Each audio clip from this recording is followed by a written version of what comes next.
മല്ലു ഫാമിലിയിലൂടെയായി ശ്രദ്ധ നേടിയവരാണ് സുജിനും പൊന്നൂസും. പ്രണയവിവാഹമായിരുന്നു ഇവരുടേത്. ചെറുപ്രായത്തിലായിരുന്നു വിവാഹം. വീട്ടുകാർ സമ്മതിക്കാത്തതിനെ തുടർന്ന് സുജിനൊപ്പം ഇറങ്ങി വരികയായിരുന്നു പൊന്നും.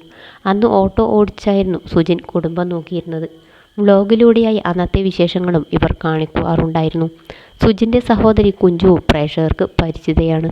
സ്ഥിരമായി വീഡിയോ ചെയ്തിരുന്ന ഇവർ വിവാഹവും കുഞ്ഞുങ്ങളുടെ വരവും മറ്റ് വിശേഷങ്ങളുമൊക്കെയായി സോഷ്യൽ മീഡിയയിൽ ആക്റ്റീവായിരുന്നു. രൂക്ഷമായ വിമർശനങ്ങൾക്കിടയിലും കൃത്യമായ വ്ലോഗ് ചെയ്യുന്നുണ്ടായിരുന്നു ഇവർ. ആദ്യമൊക്കെ നെഗറ്റീവ് കാണുമ്പോൾ തളർച്ച തോന്നുമായിരുന്നു. പിന്നെ പിന്നെ അത് നോക്കാതെയായി. ഒന്നുമില്ലായ്മയിൽ നിന്നും ആഗ്രഹിച്ചതെല്ലാം നേടാൻ പറ്റിയതിലേക്ക് നയിച്ചത് സോഷ്യൽ മീഡിയയാണ്. ഇതൊന്നും അധികകാലം ഉണ്ടാവില്ലെന്നും വേറെ വരുമാനമാർഗം നോക്കണമെന്നും തുടക്കം മുതലേ പറഞ്ഞവരുണ്ടായിരുന്നു. അതേക്കുറിച്ച് ബോധ്യമുണ്ടായിരുന്നതിനാൽ അതും നോക്കിയിരുന്നു. ഓട്ടോ ഡ്രൈവറിൽ നിന്നും ലക്ഷാധിപതിയായപ്പോൾ ആഗ്രഹിച്ച വാഹനങ്ങളെല്ലാം സ്വന്തമാക്കുകയായിരുന്നു സുജിൻ. കുടുംബസമേതമായി വിദേശത്തേക്കും പോയിരുന്നു ഇവർ. കുടുംബജീവിതം സന്തോഷകരമായി പോവുകയായിരുന്നു സുജിൻ പറഞ്ഞത്. പൊന്നൂസായിരുന്നു വേർപിരിയാൻ പോകുന്നതിനെക്കുറിച്ച് ആദ്യം പറഞ്ഞത്.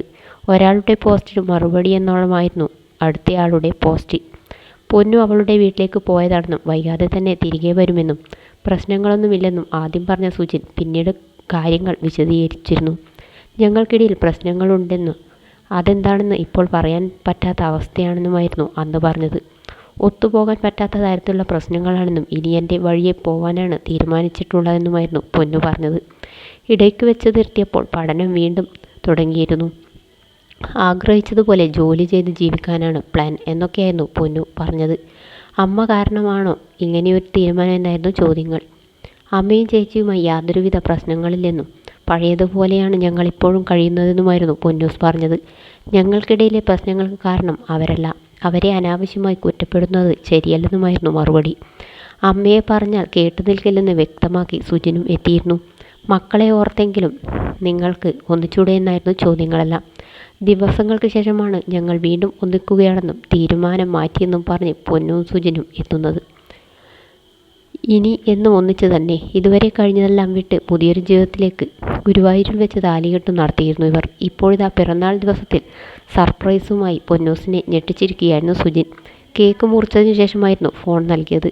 ഇതുവരെ കിട്ടാത്ത രീതിയിലുള്ള സർപ്രൈസാണ് കൊടുത്തത്. ഐഫോൺ ആയിരുന്നു ആദ്യം കിട്ടിയത്. അമ്മയായിരുന്നു സുജിൻ്റെ നെഞ്ചിലെ ടാറ്റു പൊന്നൂസിന് കാണിച്ചു കൊടുത്തത്. കരച്ചിലോടെ ആ നെഞ്ചിലേക്ക് വീഴുകയായിരുന്നു പൊന്നൂസ്. പൊതുവെ ഇഞ്ചക്ഷൻ പോലും പേടിയുള്ള ഒരാളാണ് സുജിൻ. പിന്നെ ഇങ്ങനെയൊരു ടാറ്റു ചെയ്യണമെങ്കിൽ ഇങ്ങനെയൊരു ഭർത്താവിനെയാണോ ഉപേക്ഷിച്ച് കളഞ്ഞത്? അമ്മയുടെ മുഖത്ത് എന്തൊരു സന്തോഷമാണ് തുടങ്ങി കമൻറ്റുകളായിരുന്നു വീഡിയോയുടെ താഴെ വന്നത്.